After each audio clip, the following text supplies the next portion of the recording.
ક્યાંથી આવ્યા છો? ગીર સોમનાથ કોડીનાર. અચ્છા, ફાઇનલી પીઈટી પીએચસીનો સિક્કો લાગી ગયો છે. હા, કેટલી મિનિટમાં કમ્પ્લીટ કર્યું? 8:50. અને ઓલરેડી તમે એક ગવર્મેન્ટ જોબમાં છો. કઈ જોબમાં છો? હા, આ વખતે ગઈ સાલ બિન હથિયારી કોન્સ્ટેબલમાં પાસ થઈ. બિન હથિયારી કોન્સ્ટેબલમાં ને હવે ટ્રેનિંગમાં જવાની તૈયારી છે હા, ફાઇનલી. અને આજે બહુ ઠંડી છે, પવન છે, કેટલું હાર્ડ લાગે છે? હાર્ડ તો બહુ લાગેલું. તૈયારી કરતાં એના કરતાં થોડુંક વધારે અહીંયા લાગેલું, કેમ કારણ કે પવન ખૂબ જ હતો, પરંતુ કંઈ વાંધો આવ્યો નહીં કારણ કે ગ્રાઉન્ડ ખૂબ સારું છે. અને બધાને જ કહેવા માગું છું કે કંઈ વાંધો નહીં આવે, બસ મનથી મક્કમ રહેવાનું, હારવાનું નહીં, મનથી, એટલે થઈ જશે. કેવું લાગે છે તમારા ડોટરે તો ઓલરેડી એક ગવર્મેન્ટ જોબ અચીવ કરી લીધી છે અને આ બીજું ગ્રાઉન્ડ બી પાસ કર્યું છે, કેવું લાગે છે તમને?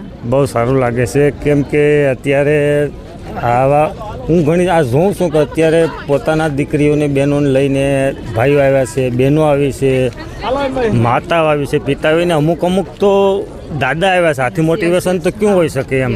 હું તો એટલું જ કહું કે એક તમે પદ્ધતિસરનું વાંચન રાખો, ભલે 8 કલાક 6 કલાક રાખો, તો તમે success is in your hand, એટલું મને ખબર પડે. પછી તમારે પદ્ધતિસર વાંચન રાખવું પડે, પછી તમે બાકી આમાં કોઈ અઘરું છે નહીં ને. હું એક કહેવા માગું કે રનિંગ પાસ કરી લીધું હોય તો એ બધી દીકરીઓને આ તો ખાલી એક સ્ટેપ છે. હવે પછી જે છે લેખિતમાં હવે જંપી પડો એમ.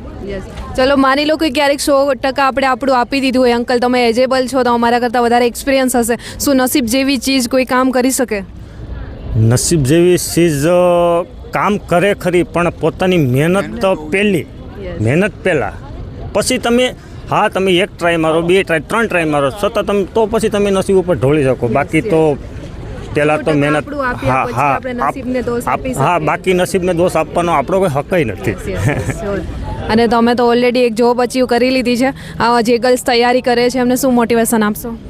મોટિવેશન તો એવું જ છે કે તમે જે પણ પુસ્તકો કે કોઈ પણ જે યુવા ઉપનિષદ છે કે બીજા કોઈ છે, તો એમાં તમે જે પણ કરો એમાં રિવિઝન વધારે કરો, એટલું જ કહેવાનું છે. કે ભલે તમે 10 જ પુસ્તકો વાંચો, પણ એ 10 પુસ્તકો 10 વખત વાંચો મિનિમમ, એટલે થઈ જશે.